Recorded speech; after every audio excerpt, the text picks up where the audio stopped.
Good evening. Welcome. Before we begin our program, I would like to acknowledge today that we honor the indigenous people whose traditional ancestry homelands we stand on, the Multnomah, Kathlamet, Clackamas, Tumwater, Watlala bands of the Chinook, Tualatin, Kalapuya, and many other indigenous nations of the Columbia River. It is important to acknowledge the ancestors of this place and to recognize that we are here because of the sacrifices forced upon them. In remembering these communities, we honor their legacy, their lives, their descendants, past, present, and future.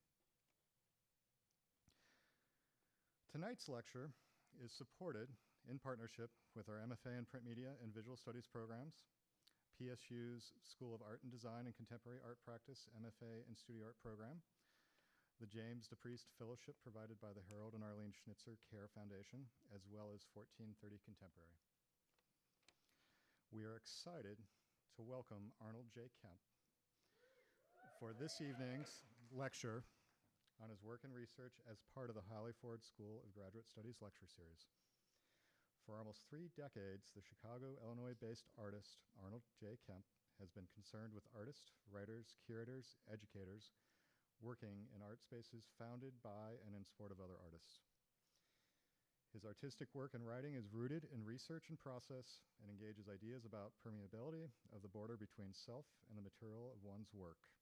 His experimental practice extends beyond the studio and formal gallery system by taking the form of talks, performances, limited editions, artist books, collaborations, and art objects. Kemp's work is in the collections of the Metropolitan Museum of Arts, the Studio Museum in Harlem, New York, the Berkeley Art Museum and Pacific Film Archive in Berkeley, California, the Portland Art Museum, and the Fine Arts Collection at the University of California, Davis. He is a 2012 Guggenheim Fellow and has received awards and fellowships from the Joan Mitchell Foundation, the Paula Krasner Foundation, Art Matters, Inc., Printed Matter, Inc., and Portland Institute for Contemporary Arts. He received his MFA from Stanford University, and Arnold is currently the Dean of Graduate Studies at the School of Art Institute in Chicago. He has most recently shown at Iceberg Projects in Chicago, Bikini Wax EPS Mexico City in Mexico, May 68 Book and Record Shop at Martos Gallery in New York, Capitol Gallery San Francisco, and 1430 Contemporary Portland. So please welcome Arnold Kemp. It's my honor to have him out here.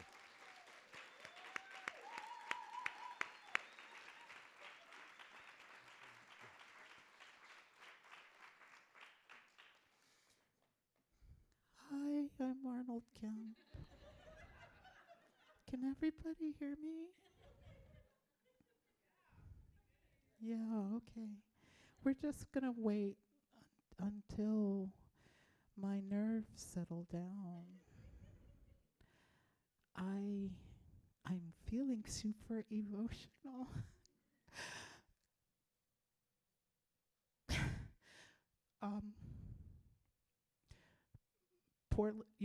PNCA and Portland and PNCA are very, very important to my being who I am now. And having people here who were my students here really means a lot to me. And I want to thank people I've seen like Laura and Jesse and Jody and Lyndon, and I saw Tim, although he was trying not to be seen. That's always his way. But I haven't forgotten all the wonderful people and the faculty here. And I especially have to thank Matthew and MK for collaborating in bringing me here. MK, I should get on with the lecture because it's sort of long, but I have to say MK Guth. I don't need to say it for MK, but MK kind of like convinced me to apply for a job here when I was living in New York. And coming here changed my practice. and you'll see I've had a very itinerant lifestyle as an artist, but I found sort of a home. I felt like I was at home here, and I found a very important art, I call it my art family here. And people like Roy are here, and Lenny Pitkin, and Yoshi Katai. I've made like 16 prints here since Monday, and it's a lot of work. But I have to say, one of the people who inspired this work, I think, is Yoshi, and also Teresa Christensen. Like I'll show some work tonight that I started when I was a faculty here, and Teresa helped me quite a lot. And so thank you, PNCA. And I'll talk in my serious voice now. I actually should thank the students who are working with me this week. Emma, Russell, Hannah, Travis, Kat, Rich, and Aaron. We worked really, really hard, and you guys were super fun, and you let me play whatever kind of music I wanted to play in the studio, so thanks. Okay. So for those who were my students, you've never seen me wear glasses, but this is one of the things that changes. Okay. I don't know if I need them, but just in case. Okay. When I started putting this lecture together, I had a lot of things going on in my life, so I decided to call this Modern Untitled Tragic Timeline.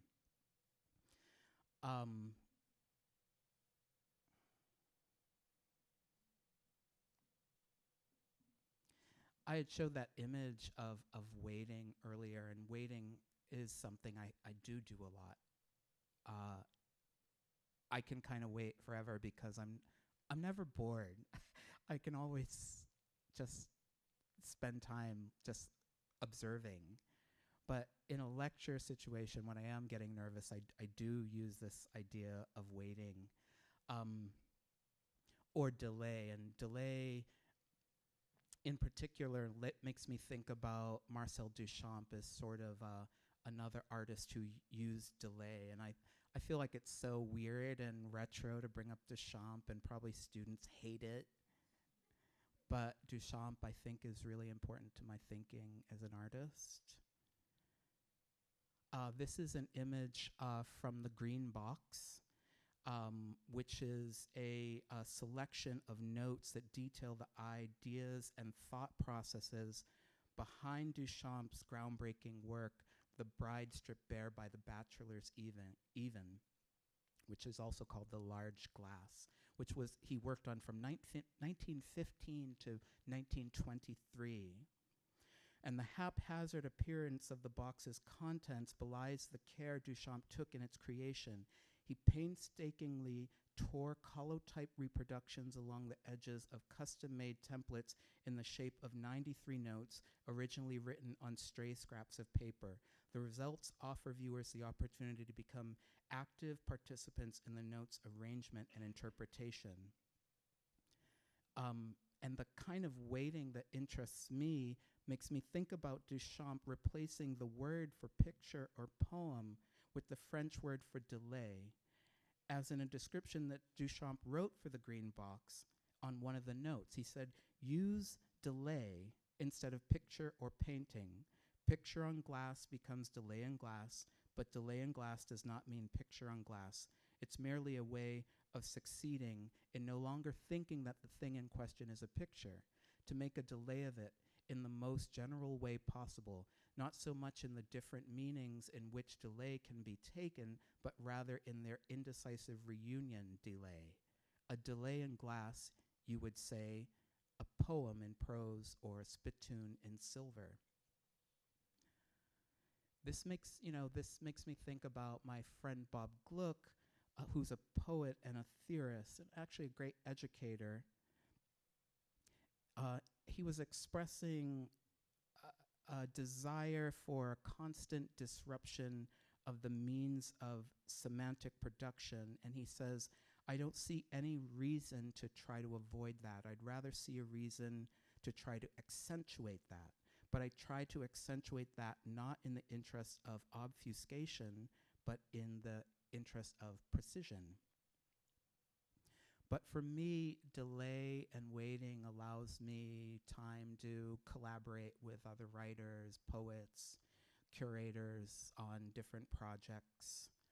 And that's some of those projects what I'm going to try to talk about today. Maybe we can start with a few simple facts and things you might know about me already. I've had a very itinerant lifestyle.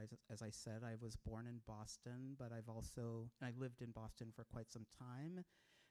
Then I lived in San Francisco. Then I did like 7 months in Paris. Then I lived in New York City. Then Portland, Oregon. Thanks, I'm gay. And it was great. And then I moved to Richmond, Virginia. And now I live in Chicago. And I'm the Dean of Graduate Studies, I think, as Matthew said, at the School of the Art Institute of Chicago. But other facts you might know. There are hundreds and hundreds and hundreds of different kinds of stars, but there are only 4 kinds of mountains. Did you know that? There are fold mountains, block mountains, dome mountains, and volcanoes. That's it.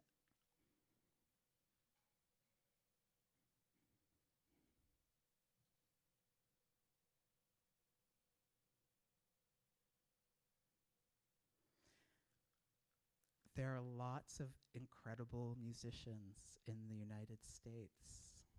Those are some of them.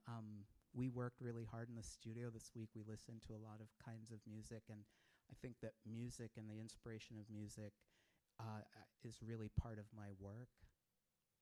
There are lots of great musicians, but the 3 greatest musicians, do you know who they are? The 3 greatest? Louis Armstrong. He wrote and he sang, he didn't write the song, but what did I do to be so black and blue? I think we associate Louis Armstrong with this kind of happiness, but there's always something else going on.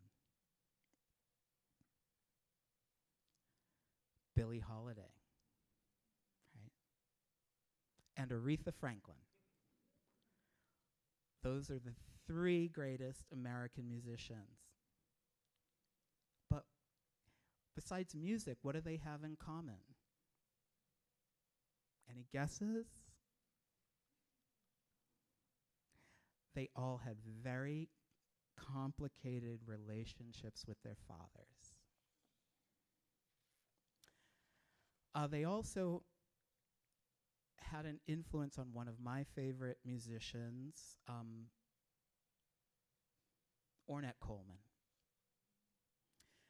Ornette Coleman, perhaps better than anyone, exemplifies kind of the wild card in avant-garde jazz. He's a pioneer. He died in 2015, lived from 1930 to 2015. And I saw Ornette Coleman in 1994 in San Francisco at the Masonic Auditorium. And it was one of the most memorable and historic performances there, where he premiered after years and years and years of working and recording, performing without ever having a pianist in his band. He invited the incredible musician Jerry Allen to perform with him, and he had an acoustic quartet.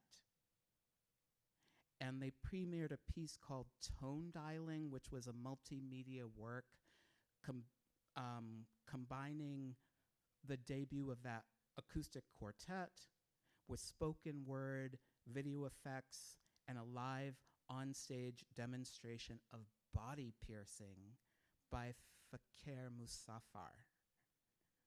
I don't know if that name rings a bell to any of you extreme people out there.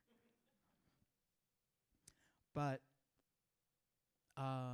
you know, the band was incredible, and then they took a break, and during the break, Fakir came out on stage with a few people and started to do extreme body piercing in front of this audience, and people started to come back to their seats, and they were very restless before Ornette Coleman did his second set.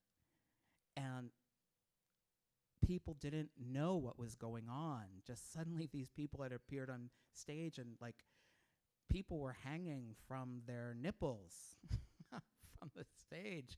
And people started to yell, where is the jazz? Bring on the jazz. And Ornette Coleman walked on stage and he said, "This is jazz. Fakir is my invited guest, and I invited him here. This is jazz." A few years later, I also saw in San Francisco Merce Cunningham, the Merce Cunningham Dance Company, and the great choreographer Merce Cunningham, who was a collaborator with John Cage, and actually John Cage's life partner. And sort of the combination of Ornette Coleman and Merce Cunningham solidified in my mind like my passion for abstraction, chance operations, improvisation, and experimentation. This is a statement that Ornette Coleman wrote for the liner notes for a record he did called Soap Suds, and I know you can't read it all. I'm going to read some of it. He says, "It's amazing how we are all trained to work or not work, to keep old and new lifestyles existing. Question, for whom? Yes, there is a system that one works for to own or use a country's labor and resources. The king and queen concept has given them the highest class status on earth by the people, and until this day, we are all classed by concepts of inventiveness, or that gives one work. Those who print the money, talk to God for us, and clean our garbage know very well the story of the king and queen. Man and woman both write letters of love to someone who cannot be with them because of someone else, like in a song titled She's in Love with Someone Else. The mother and father concept are labor-based. The smartest and beautiful beings get bored playing this role. That's why movies are so successful. Information becomes information so that we stay the same. We all know that a graveyard millions of years old is the study of archaeology, not city planning. To save and give all information concerning all subjects one wishes to study would free all races from information genocide. What one doesn't wish to be known about them, only love and death, remind them of what it is. Music tells these stories to all persons of age."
but here's an installation shot of this work. This was at the Drawing Center in New York a few years ago.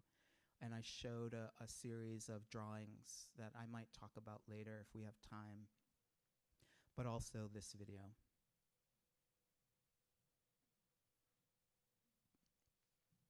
Oh, we're done waiting. Now I have to really talk about the work. Studio of Arnold Joseph Kemp, principal of Invisible Ink and Black Arts Index. Like, I always talk about this, like, I've made work under different names. There's like some secret works that people don't know that are out there in the world. There are a few people who know. Different art families might know the works that were made by Invisible Ink, or things that came out of Black Arts Index. But for a while, it was very useful for me to have sort of different, not different authors, but some works that I would work on by myself as Arnold Joseph Kemp, and others where I thought of myself as kind of a corporation like Invisible Ink, or more research-based work like Black Arts Index.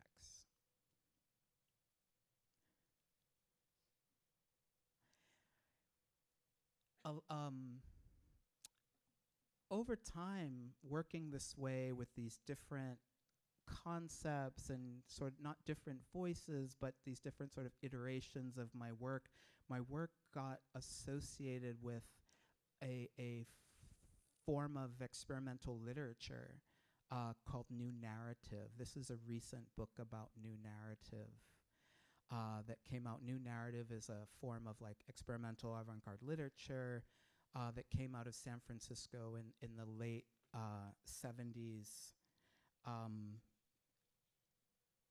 Authors associated with it include Robert Gluck and Bruce Boone.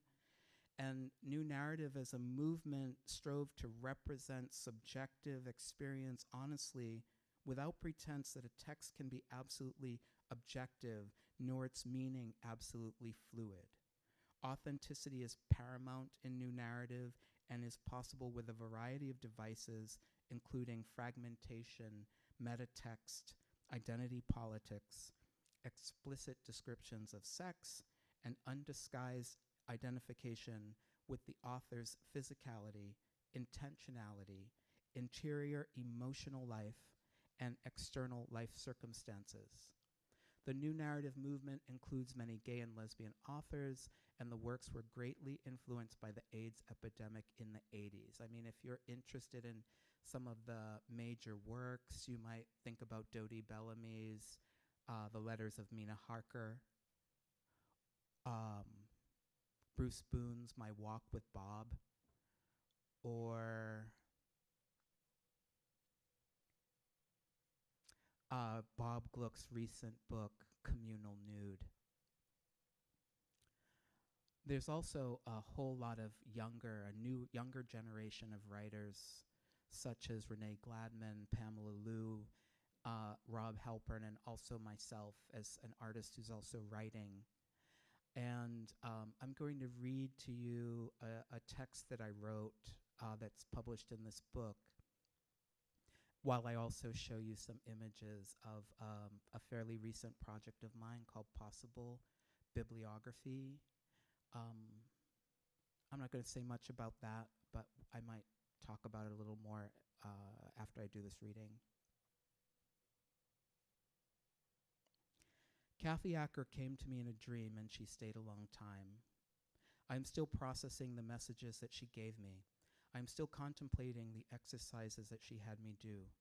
She was also accompanied by black, French, elegantly long and agile dancers. They became, along with Kathy, my tutors, and joined in instructing me according to Kathy. It was strange and rewarding, but what good will come of it, I said. I am still processing. Be more childlike, her apparition said to me. Maybe she was referring to the childlike life of the black tarantula by the black tarantula. Thought you might like to know. Maybe you have had such dreams where to tell the story one has to leave certain things out. The 1991 exhibition Situation, Perspectives on Work by Lesbian and Gay Artists, was held at New Langton Arts in San Francisco from June 18th to July 13th. The curators of the exhibition, Nayland Blake and Pam Gregg, gathered works from a wide range of artists sharing a common willingness to disrupt and examine established codes of representation in addressing issues of gender, outsider sensibility, AIDS activism, and other concerns both external and internal to gay communities. The publication that accompanied the exhibition contained essays by Blake, Gregg, Liz Coates, and Richard Meyer. In a footnote to his curatorial essay, Blake writes, "It should also be noted that this boom is by no means limited to the visual arts.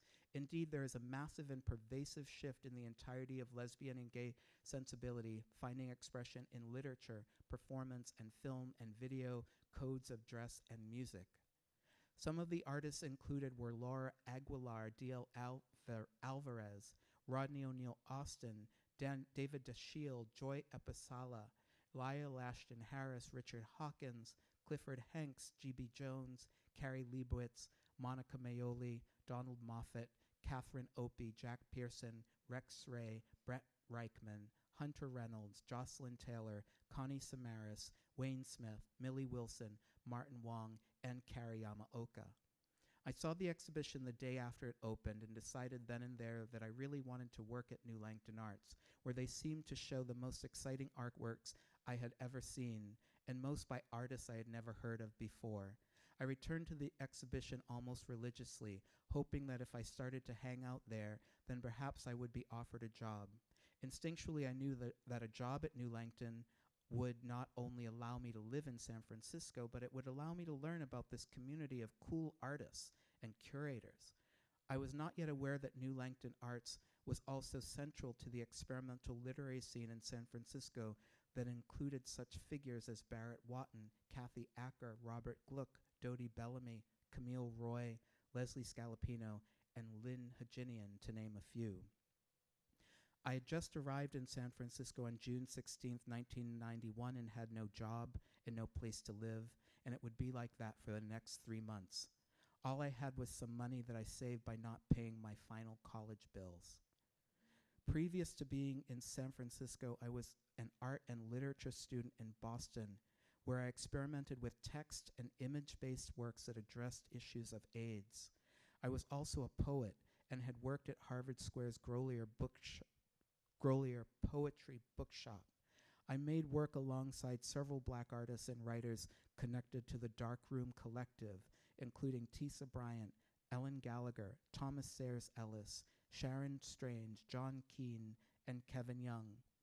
I'd seen Kevin at Grolier many times, but we didn't meet until we bumped into each other in San Francisco at Roommate Referral off of Haight Street. I just want to stop for a second to explain Roommate Referral. Roommate Referral was before the internet.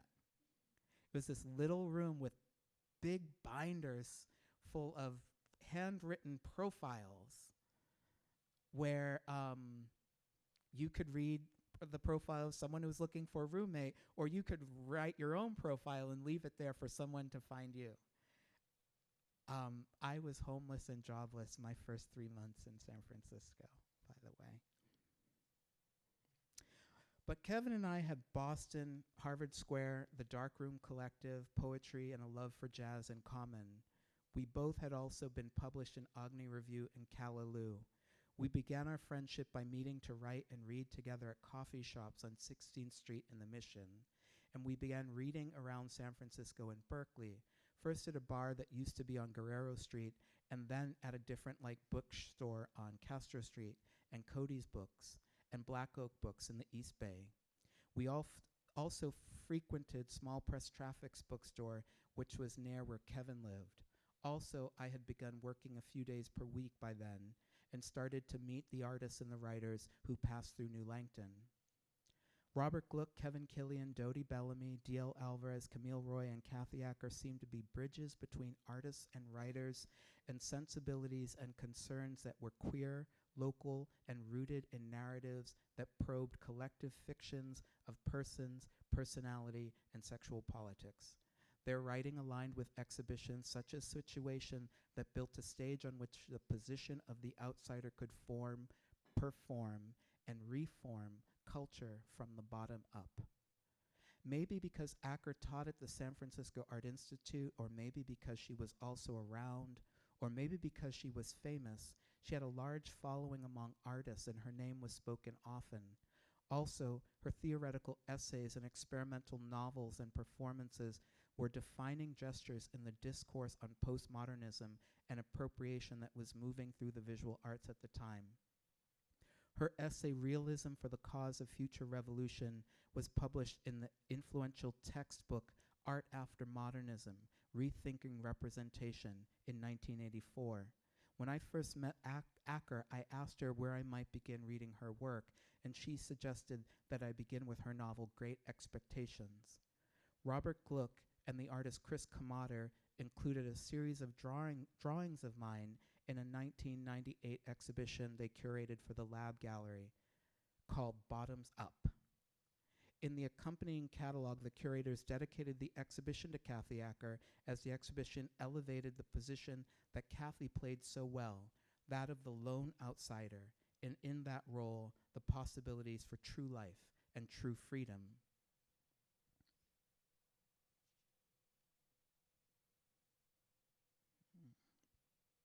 When I was just 11 or 12 and being big for my age, I would fight every day in front of our school on Center Street with a boy who was much bigger and also a bully.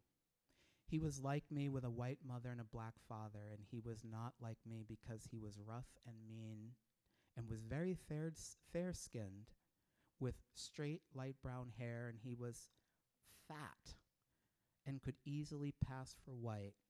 I was none of these things, and I couldn't pass. As we swung fists at each other, a station wagon pulled alongside, driven by a white woman with two smaller children in the back seat. The windows were rolled down, and the car stopped, and everyone in the car started yelling at us, loudly screaming, "Kill that nigger! Kill that nigger!" Eric and I stopped, sort of startled that anyone would care about our regular after-school tussle, and the pause seemed to last a long time, and the voices from the car kept crashing on us until Eric yelled, "Which one?" And the woman in the car, confused, yelled back, "What?" To which Eric yelled, "We're both black." Yeah, we were both black, so we decided to stop fighting that day, and we began smoking cigarettes together after school instead. Now, I wonder how the woman driving the car would tell the story, her story. Sometimes after school, I would be home alone and would find myself in front of the magnifying mirror that my father used for shaving, and I would shine his flashlight into my eye and take it away over and over again, just so that I could watch how my pupil dilated. That day on Center Street was real. Outside of this story, there are many images which, when placed together, create a syntax for possible stories like circling an art object. This is where writers like Robert Gluck and Kathy Acker have been important in modeling an artistic practice that is lived, researched, intimate, and transgressive of artistic boundaries or singular narratives, and more suggestive of identities that are as experienced as imagined, as concrete as hallucinatory, identities less associated with a programmatic stance. Theirs is work associated with bodies fit to navigate and resist today's and tomorrow's increasingly mechanistic, efficient, and brutal existences in order to find the poetry of garbage, pesticides, ghosts, and cyber, astral, and biological pollution. That is our world, isn't it? Recently, I've put pressure on my students to acknowledge the sea of possibilities that surround the ism of contemporary art and to find the urgency that set artists like Acker apart in defining not only the present, but projecting their work into the future. My hope is to convene a studio-based seminar in which we read sections of various works of Acker and also look at some of her collaborations, sound works, and performances. Simultaneously, with our immersion into Acker, we would collectively author a character who is both an artist and a passionate aficionado of Acker. The goal of the class would be to collaborate on a body of work that would be exhibited under the name of this fictional Acker-inspired character. The character would be a fiction, the work would be fictionally authored, but would exist as actual artworks exhibited in an actual gallery. In this, I'm interested in all the difficulties around collective authorship, collaboration, expanded identities, shared power, appropriation, and the lack of cohesion that this sort of project might inspire. My preoccupation with the aspects of chance and of playfulness that are marshaled in Acker's work and have everything to do with culture that resists commodification and essentialism would be present in the discourse of the seminar. I think I would call it Life After Acker.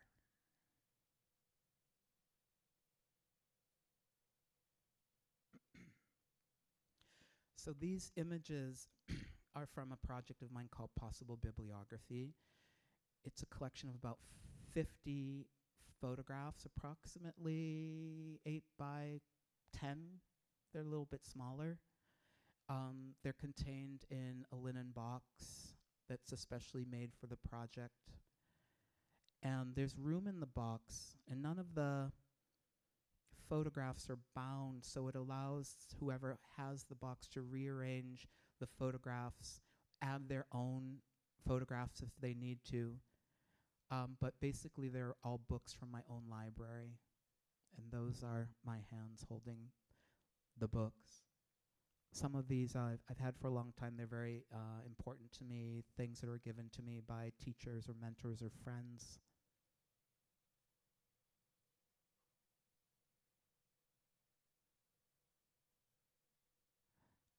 Books that are authored by some friends of mine, such as this one.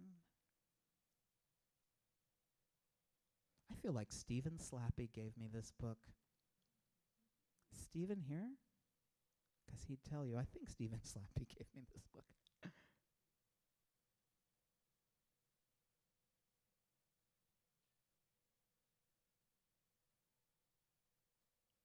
One of my teachers gave me this book. My friend Troy gave me this one.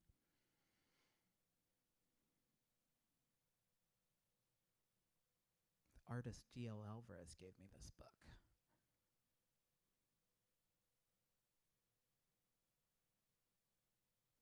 My first poems were published in this.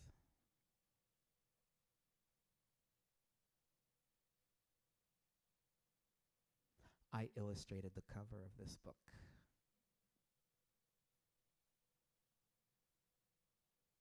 I think I was talking earlier with the students about my drawing from African sculptures, and I guess that's sort of an example of that.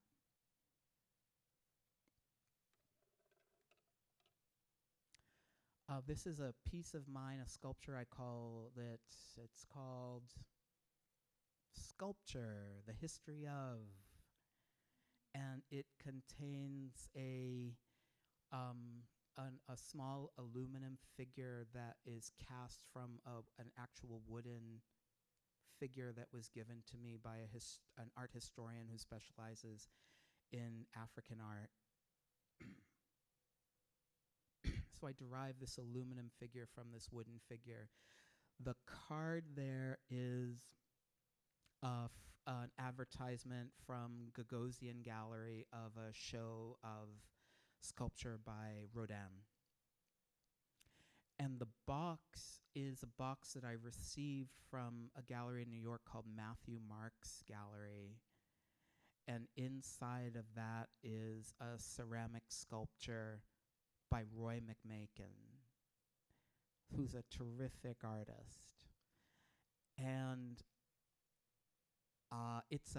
you might wonder, what's inside? It's this beautiful ceramic teapot. But when I received that box from Matthew Marks, I was like, I can't open this. This has to be like my sculpture. So I don't remember when I made this. I can't remember 2013 or something, but I've never opened the box because that would just ruin it for me. It wouldn't be the piece, but I think it's an important piece of mine that involves appropriation and experimentation and sort of mixing of ideas. I've been thinking a lot about how ideas of history, memory, and fantasy come together in my work.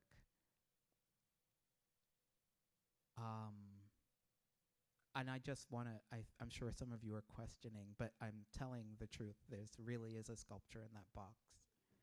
And it really is by Roy McMakin. And anyway, I met him and told him about this, and I thought he would be really annoyed. But actually, he wrote me a thank you email. He was so happy about it.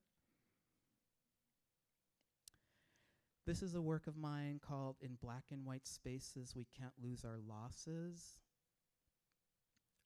After making really minimal work, I try to talk about this with students today. After making minimal work, like sort of black paintings where the surface are black, where you really can't see my hand, I really got interested in showing my hand.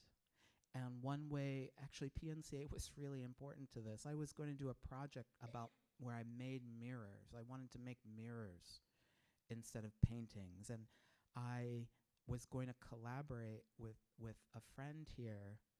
And it seemed really important to me that we do this collaboration together.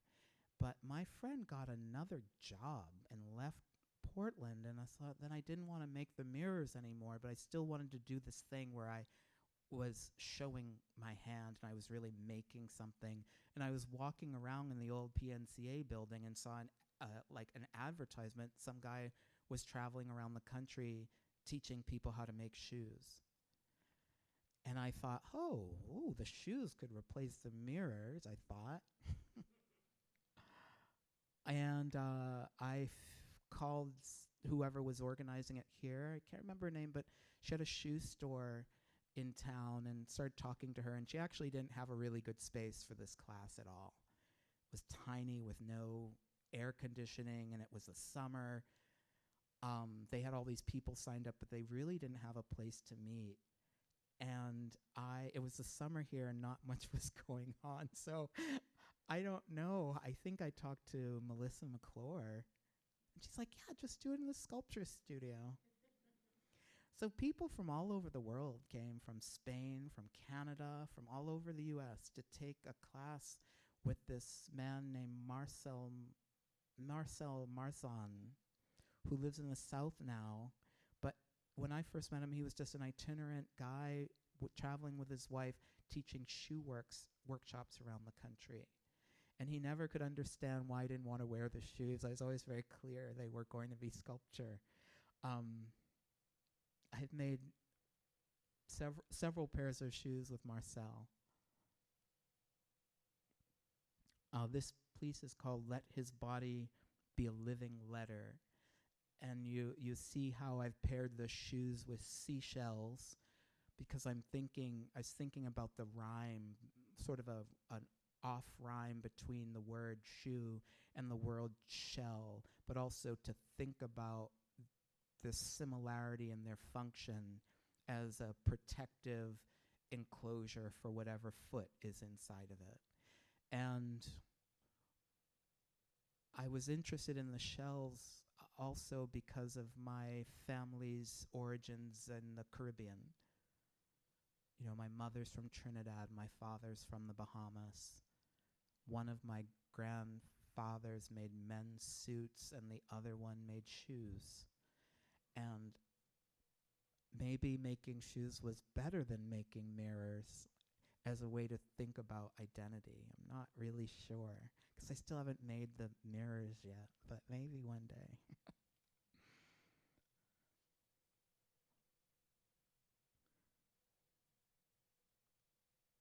This is a piece called When Will My Love Be Right?, which I first showed here in Portland, I don't know, around 2012 at PDX Contemporary.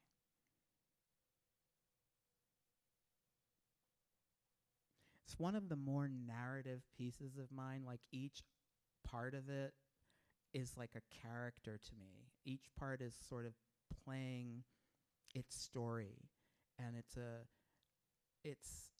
story or it's a narrative in my mind about things that look alike, and one person who might, or one object that might be like the others, but it's different, and it's kind of out on the outside.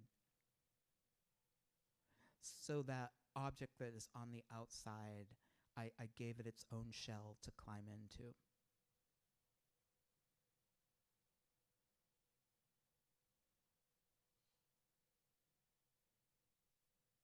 So funny, these works are very much about Portland to me. They're very Portland-made works.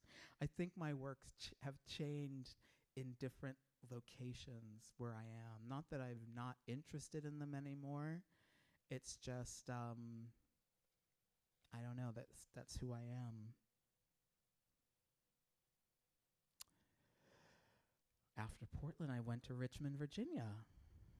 That was an interesting, I think I just took this photo just driving by the Virginia Museum of Fine Art, where they had a really interesting photography exhibition called Posing Beauty. And always outside of that museum, there are people standing with Confederate flags, because on the campus of the museum is a building called the Confederate Chapel. It's a historic building, but the people who are standing with the Confederate flags aren't allowed onto the camp. They can't bring those flags onto the campus of the museum. So they stand right at the edge of the grass, right at the edge of the boundary. And they're there with their Confederate flags all the time, while like inside of the museum are some great artworks. It's actually a pretty great museum in some ways, small museum. Richmond, I have a lot of stories. I lived I moved from Portland, Oregon to a part of Richmond called Oregon Hill. And in Oregon Hill is a cemetery called Hollywood Cemetery.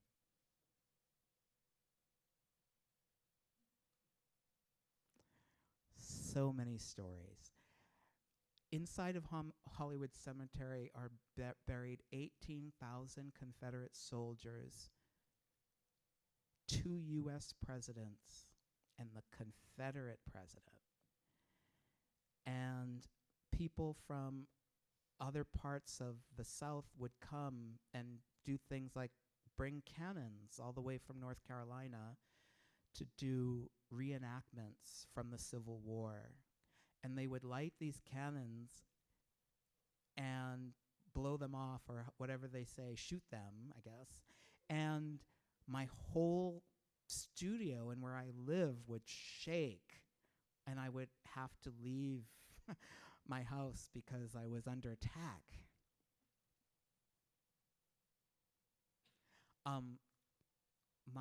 I brought an artist here to Portland when I worked here named Daniel Martinez, and we were walking through Hollywood, and Danny's from LA. He says, "Arnold, why is this called Hollywood Cemetery? What does this have to do with Hollywood?" And I said, there are trees, Daniel, called Hollywood trees?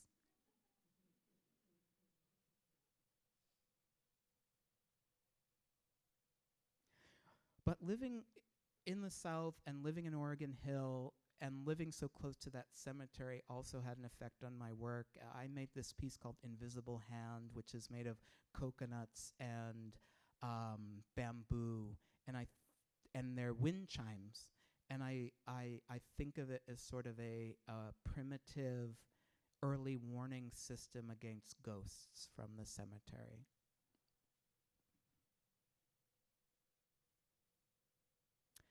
Here's that piece in a show at a gallery I did in Brooklyn called Soloway, and a series of drawings along the walls of the gallery.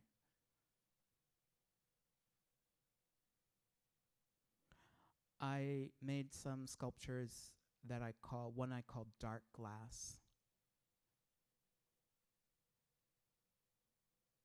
My first sculptures I made using stained glass. There was one that was all black glass, and one that used the red, green, and black of the sort of international African flag.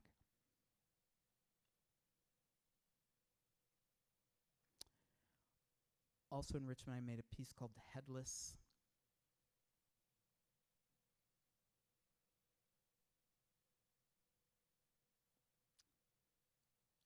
I'm going to go back a bit.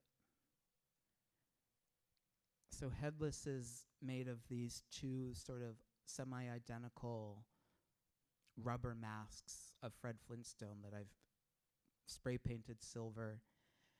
And at the bottom of the sculpture is this tray that has dried lemon peels that I also painted silver. So ridiculous. I'm so sorry. But if you come to my house, you go in my kitchen, there's just drying lemons everywhere. Because I was telling my student, Katie Dunbar brought it up today. I'm always like, you have to make art all the time. So I have stuff just sitting around that I'm going to use. Sort of like that Roy McMakin sculpture. But with the lemons in this piece, I really thought of them as the brains of these headless characters. I don't know if it was the influence of my neighbors in Richmond who had their own issues, but I did think of this as sort of a general portrait of stupidity.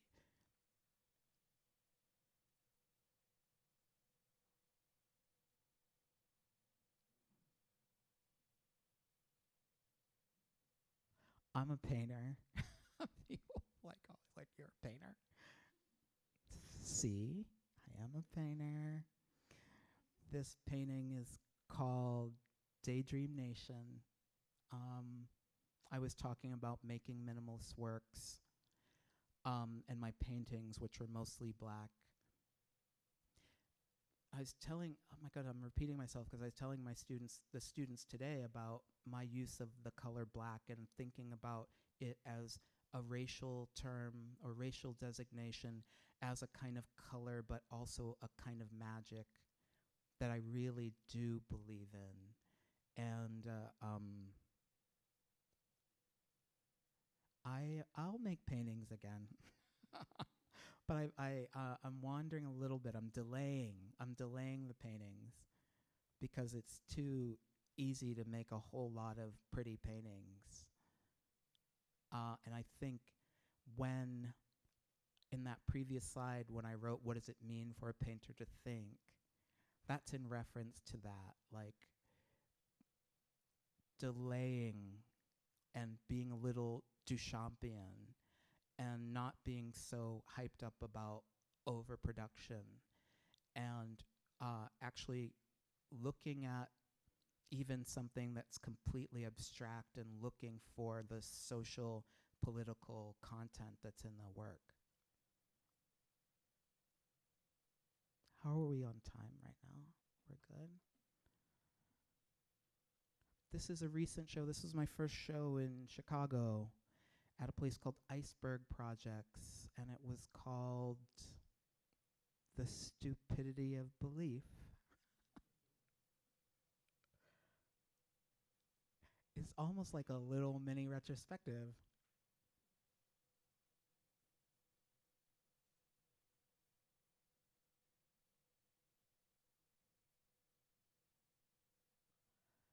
This piece is called, I made this in San Francisco, and it's called Myself as Prior, but not Prior, but Pryor, as in Richard Pryor. There's another drawing from the same series that's also called Myself as Prior, and I'm really happy the artist Glenn Lagan owns it.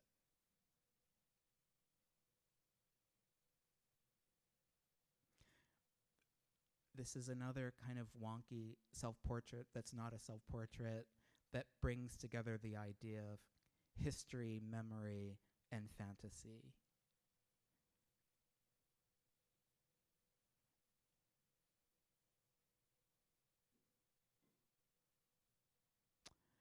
That idea of the black glass and the black paintings came up again when 2 or 3 years ago I was invited to do a show in Mexico City at a beautiful, amazing, kind of derelict space called Bikini Wax that is run by these really punk rock Mexican artists, philosophers,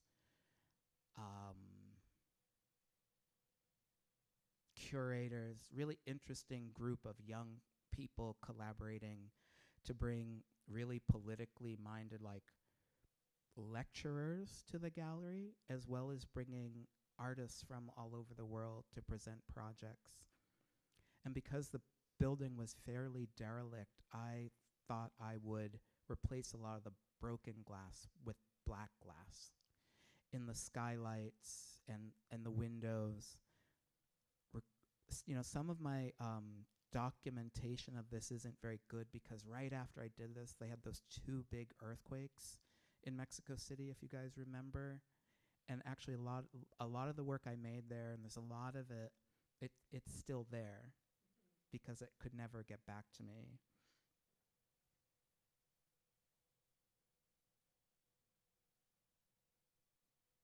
A lot of this was being improvisatory, going to Mexico City several times, seeing the space, seeing what resources I had there, how I could make some work there, ship some work there, what could I carry in my luggage and bring to the space, and how could I make something really meaningful with that community. So I had proposed some objects and images for the space, some site-responsive things like the black glass, a pair of shoes I made and then spray painted.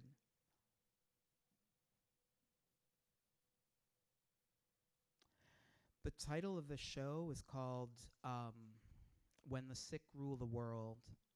And this is, I don't know when I got into this thing where I'm like, oh, I'm going to have a title for my show and then I'm going to have a piece in the show that has the same name. Like when I did that, I showed you a piece called When Will My Love Be Right? Well, I did a show called When Will My Love Be Right?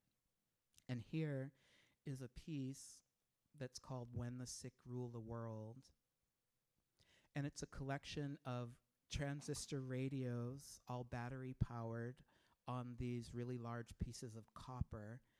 So I just brought all those transistor radios to Mexico City in my bag. I thought I was definitely going to get stopped at the border. I didn't get stopped, thank goodness, because we had to do this piece. And I wanted the radios to play the news of the world so that you could hear in Mexico all the crazy things that were going on in the world when I was making this piece, like political things in Venezuela and in Mexico and in the United States, everything happening at once. It's like the world was falling apart. But then one of the points was that these battery operated radios would die one after the other, and we would be left in that room with those pieces in silence.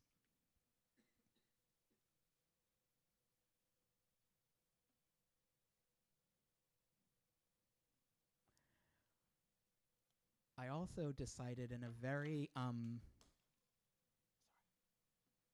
I dropped my glasses, which I seem not to need. In a very kind of like new narrative kind of mood to do a play with the community there.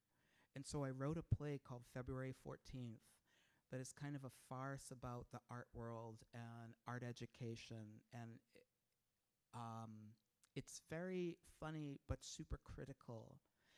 And it's a play where 14 characters go across the stage hold on, there are 13 actors, 14 characters, because there's a case of mistaken identity, and they go across the stage in like a half hour. It's a really fast-paced kind of critique that draws from different parts of my life, from when I was a studio manager for a big artist in New York and Paris, and when I was teaching at different places. It's all about drugs and sex.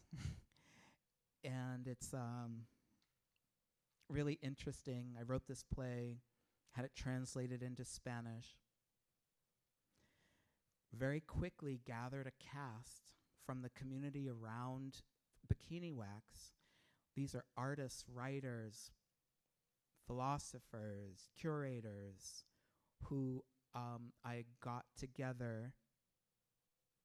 There was one person, there were two people on the stage who I had known previously. One I had met in Canada. She just happened to be in Mexico City, and I asked her if she would be in my play. I had met her at a residency in Canada called Banff.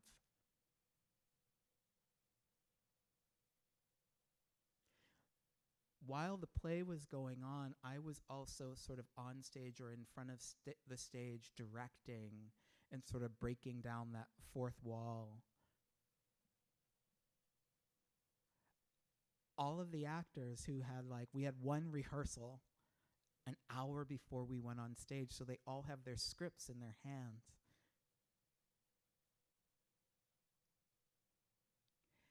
She's the star.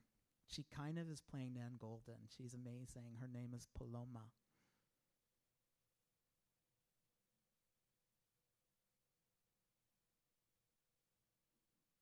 I tell this story, but it's a little long.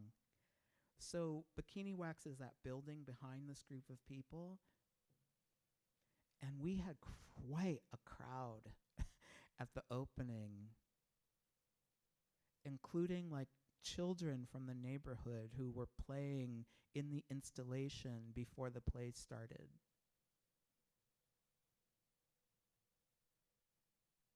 And grandmothers and other people. And the play happened, and then this sculpture was left in the space.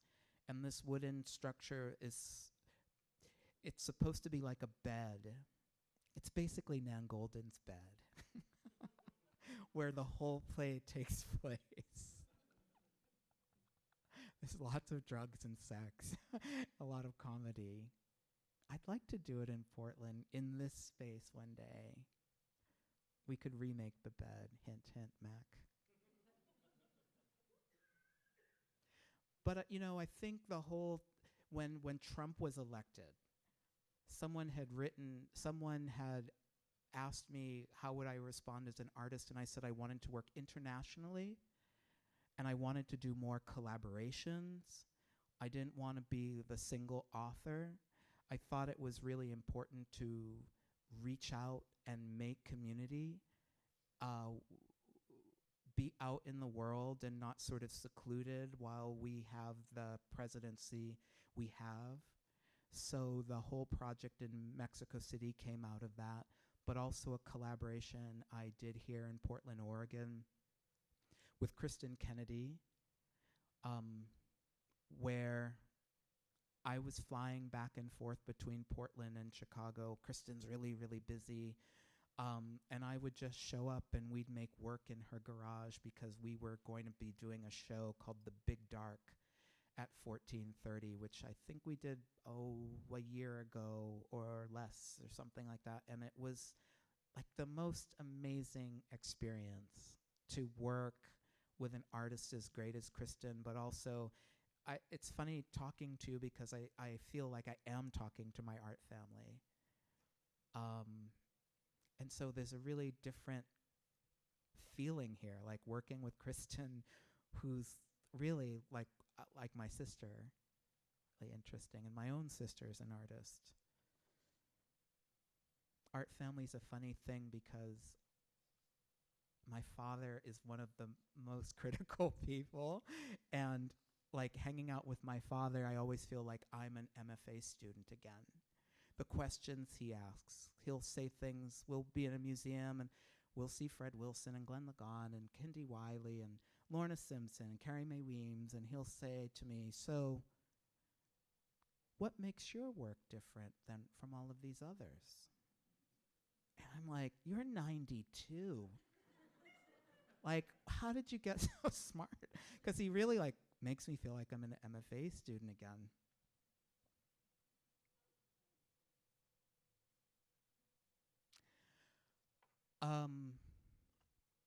Another way of me reaching out is collaborating with artists when I write about their work.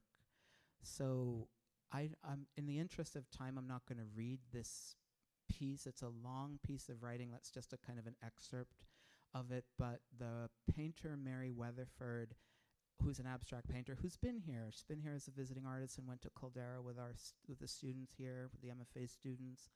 Mary asked me to write something for a catalog that's being produced by the Contemporary Art Museum Houston. They're doing a retrospective of her work that's going to travel, and they asked me and Hamza Walker and Rebecca Morris to respond to Mary's work. And it's funny, they sent me a contract as if I was going to write an essay. So they're this like, we're going to give you this much money if you write 1,000 words. So I thought, oh, but I know Mary wants a poem. Can I write a 1,000-word poem? And the result, if we have time and you ask me to read it, I might read it, is it's almost 1,000 words. And it's pretty interesting. In the interest of time, I'm going to move past it. No, we'll move that. We'll do. It's really long. Maybe at the end. I don't know where we are with time. And I want to lead. Who's saying that? Okay, hold on.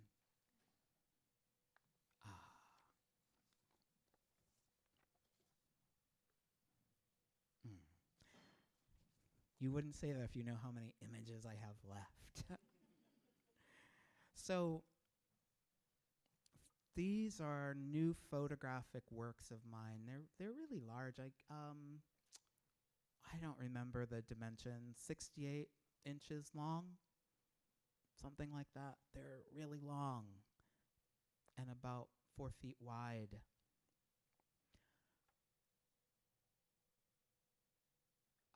They're taking some themes from my work, but I actually think of them also about trying to speak and not having the words.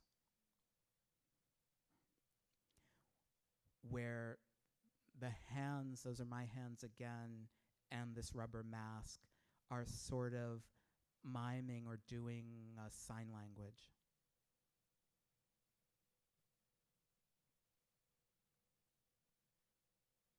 But it's like a sign language about an emergency, something urgent.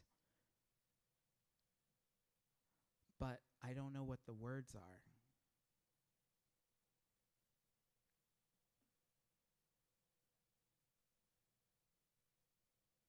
Sometimes I've called these speech acts. They're really new work, so I don't have real titles. Sometimes I've called them like person calling, person of urgency.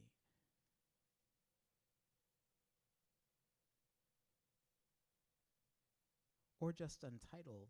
So one of these was in the show I did with Kristen Kennedy at 1430 a few months ago, and another one was shown in a gallery in San Francisco called Capitol.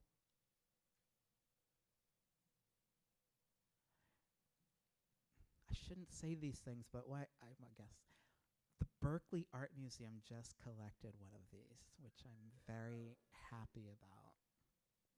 Larry Rinder. Go, Larry. And then he retired. Maybe he collected and the board's like, you need to get out.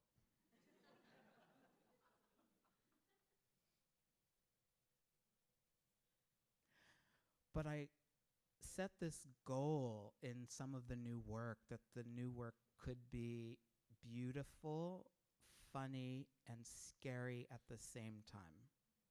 And how could I do that? I just try.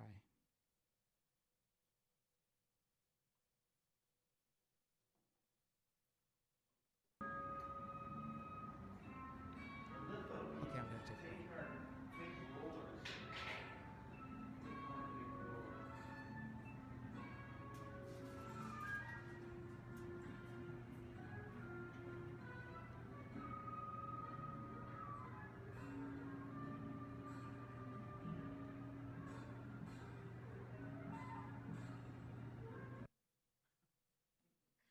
Sorry, I just make these little movies with my phone because I'm moving all the time. So the phone becomes like a sketchbook, like a studio.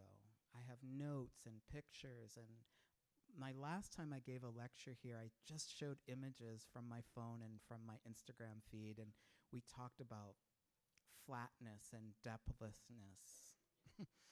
But this is just this isn't a piece. This is just a weird studio shot, sort of in process of things I'm working on now. And Matthew and the students who work with me this week know what this refers to.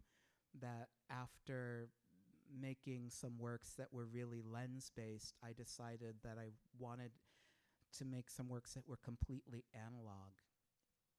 And I don't know how to make the decisions, but I just got aluminum foil from the supermarket and I made objects that I would ink and then put through a printing press. I hope you see them here somewhere in Portland sometime soon. I'm going to show some images of some other work, also brand new work. No titles. When I was very recently, this past summer, I was visiting a residency in an art school called Oxbow School of Art, which is in the middle of nowhere in the woods with no cell phone reception and in Michigan. And there was some sort of like a bookmakers fair going on, and these bookmakers had their own art supply store set up. And in the store, they had a lot of handmade paper and antique paper, and they had this, I found a stack of about 50 sheets of paper that was made in the late 18th century, early 19th century. And with the images I've been making and my interest in sort of the ghostly and the spectral and magic and history and memory, I'm like, I have to buy all of this paper and bring it back to Chicago and bring it to the studio and see what happens. I think I posted about 10 images, but I think I made about 46 images. I was telling students today how much I like to work. I like to work a lot. And we've made, since Monday, we've made 16 really big prints, and I'm pretty tired and my body really hurts. But I like to work. These are about, they're not very big. They're about 1.5 feet by 1.5 feet on each side. They're all unique images because each sheet of paper is really unique. I think the paper was originally used for pressing flowers in a book, but the book, they never did it. A lot of these pages have this beautiful crease from being in the book for so long.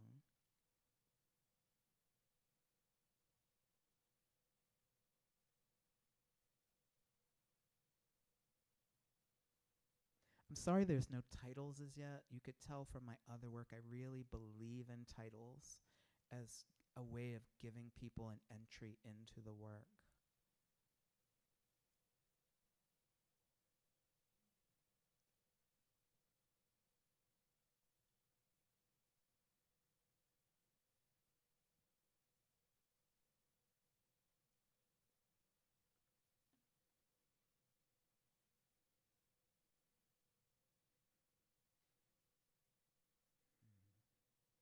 You know, for the printmakers, you can do like a print, and then you can make like a really beautiful ghost of that print.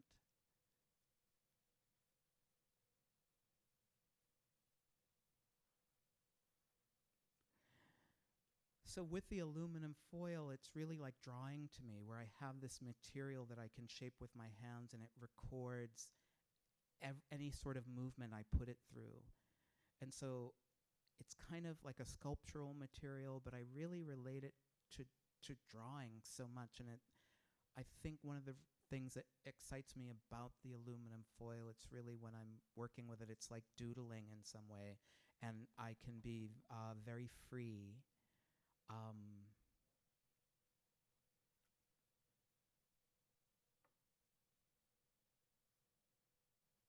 And then there's this kind of magic, like I'm not ever exactly sure what is going to come out.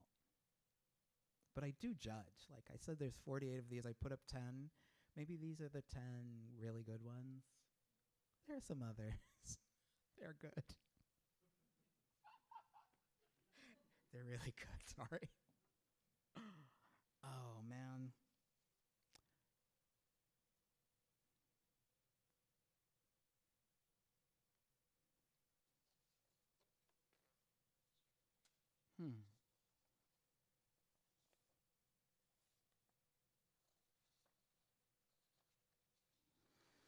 So I wanted to read one other thing to you.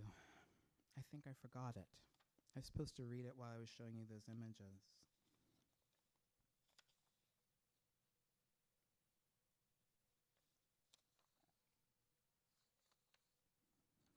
But since I screwed up my notes,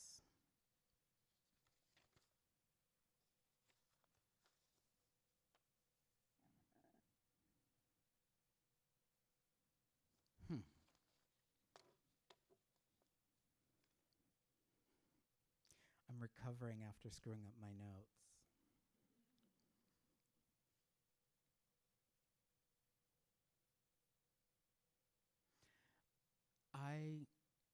I said that thing about my response to the Trump election, and someone asked me to do a little piece of writing to talk about my feelings. And I wrote, artists may be uniquely equipped to communicate elusive content, and information in artists' hands has been a material that has been flexible, reactive, ungainly, and paradoxically restorative. I foresee artists joining with economists, lawyers, activists, journalists, psychologists, and political scientists in order to share resources and strategies for working smarter and more effectively under the new social and political realities. How can the knowledge of other disciplines make us better artists for this moment? And how can artists help people in other fields share what they know? What does it mean to be united? Who is American? Can artists thrive in uncertain or uncomfortable states? We cannot talk about the economy, the role of government, rights, education, citizenship, or criminal justice without talking about race. We cannot talk in isolation.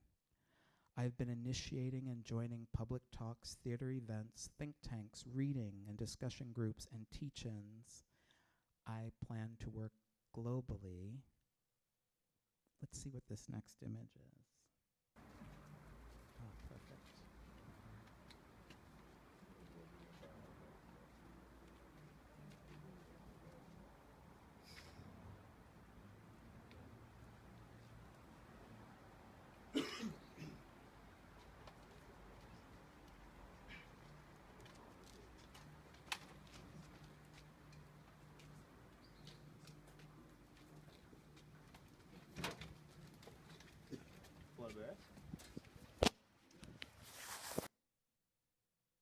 Okay, thank you.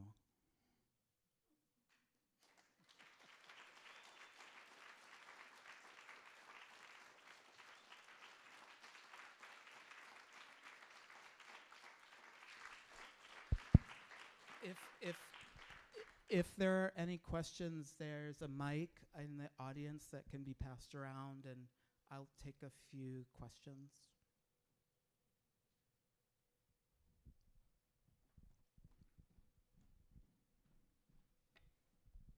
Hey, thanks, Arnold. I want to ask you about the aluminum masks that you're making. I've seen other masks in your series of works in your archives about you wearing the mask, but the mask is someone else, but you wear it.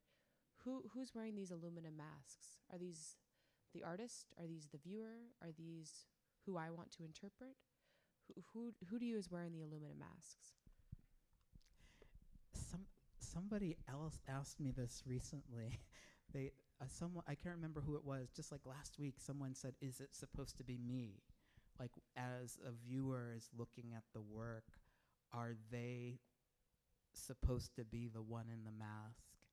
One of the things I do when I present these works is I don't normally put any sort of plexi or glass in front of them because I don't want the viewer to have to deal with their own reflection. So I don't think it's the viewer. I think the mask can be a mask without it actually being worn.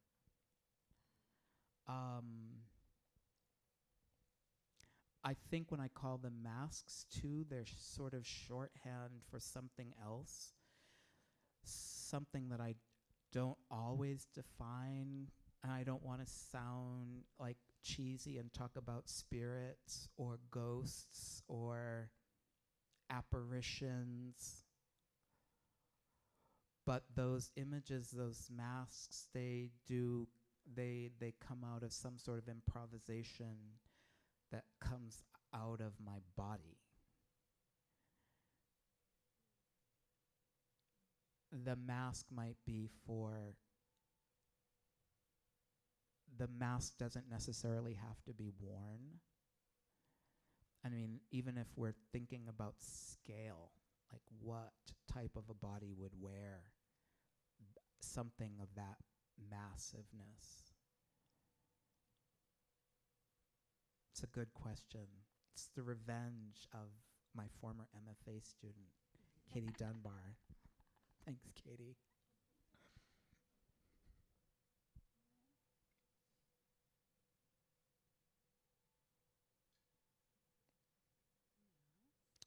If there's no, there's going to be a question, because I could read that poem.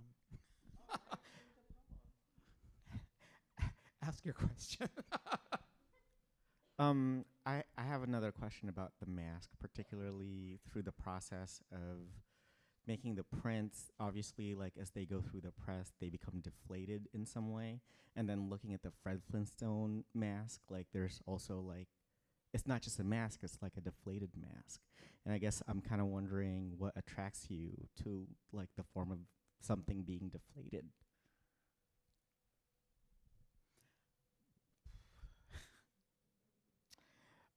I think it's about image making and playing with flatness and depthlessness. I met with the critique group today, and we talked. I tried to explain to them how important formal issues are in work, and that before you could talk about social content, political content, the psychology behind your work. Oh, I was beaten as a child.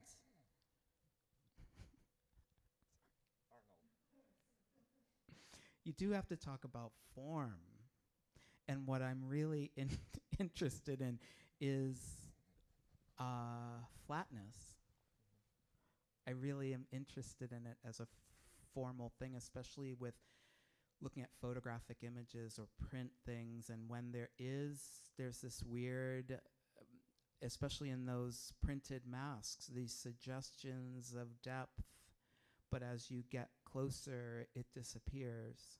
And what happens to you as a viewer as you get closer to the work, and how it affects your body is really important to me, or affects when they're of a certain scale, it's not how you affect your body, but what happens in your mind a lot. And I'm interested in the work pushing and prodding the viewers using formal means to have some sort of an emotional or aesthetic response. Like I said, I want the work to be scary, beautiful, and funny at the same time. And it's not about sort of the meaning, but what's happening formally, and not to separate form and content or theory and practice, but to try to make a wholeness of those things is what I'm interested in.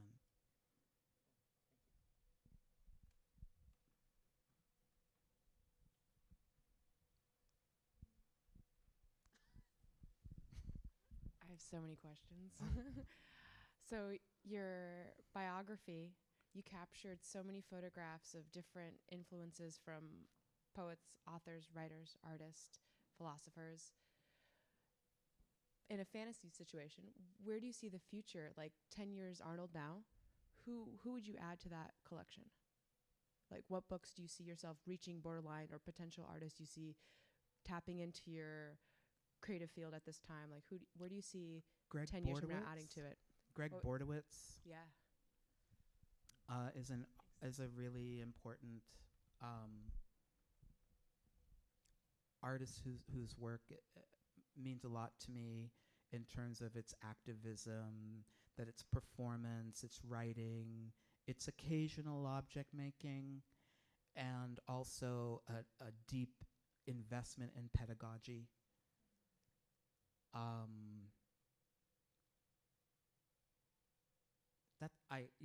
That's a hard question. But Greg is really important, and I would like to say that in 10 years. I'd like to still feel that way.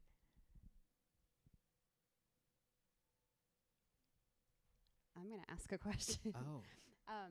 How do you make the decision for a concept which medium you will use? Like, how do you decide that you want to make something through a play or a print or a painting or a sculpture? This is something I say to students all the time. You can't really think that way. Like, you can't think, should I try this or should I try that? Or should I do this or should I do that? Should I make it with this or should I make it with that? You just have to have the experience of making it. You say, I'm going to write a play and I'm going to present this play as a sculpture in Mexico City. Like, if I had thought about how hard that was going to be, and I thought about it and I never did it, I wouldn't have that experience. I'm really interested more in putting myself in an experience. Like, I decided when I make art, I want to learn something new. Like, I want to learn to make shoes now, or I want to learn to write a play now, instead of just kind of the rote, I'm going to make a great drawing now, because I knew I could do that, but I want to keep pushing. So yeah, it's not like I think, should I do this or should I do that? It's just like, well, this is the experience I want to have. Like, I tried to get a residency recently to work with bronze. And I didn't get that residency. But I should still find a way to make something in bronze, because that experience is what I'm interested in.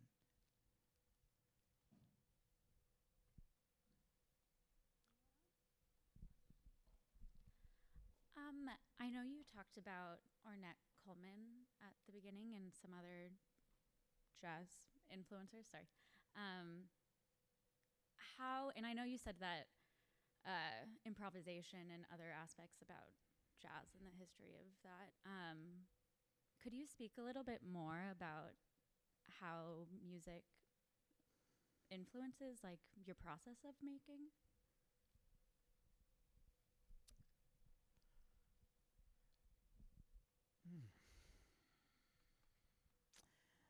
I don't know. Billie Holiday said, she wanted, in her music, she wanted the feeling of Louis Armstrong, but she wanted also, I think it was the timing or something like that of Bessie Smith. I learned from Billie Holiday. You guys know what Billie Holiday sounds like. She doesn't have like the greatest voice, right? But her timing is so impeccable as a musician. But then when she's lyrically, I feel like because she has a limited tool, she makes every word she utters count.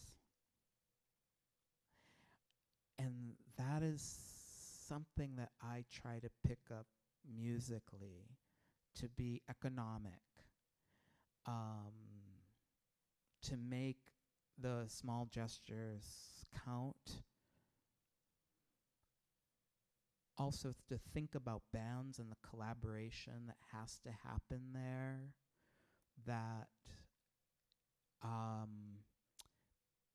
being a solo musician is one thing versus being in a band and thinking about the music writ large versus just the power of someone's own instrument means a lot to me. I had talked to students today about an artist named Martin Kippenberger. It's a German painter who grew up, under the thumb of great painters like Gerhard Richter, like A.R. Penck, like Sigmar Polke, and he's like, well, I'll never be one of the A-list artists. So I'm going to be the best of the B-list, he said. And Ornette Coleman, people hated Ornette Coleman's music when he first started playing, and he was under the thumb of Charlie Parker. And he made mistake, and I don't know if it's a mistake, but when he'd go out to play, he would try to play like Charlie Parker. And you just can't do that in jazz, and anyone would care. You could be the best copier, imitator of Charlie Parker. You can be, but no one is going to care. So finding your own voice while being part of a bigger conversation is another thing that I learn from music and musicians. Does that satisfy? Yeah. Okay. Thanks, everybody. Thank you.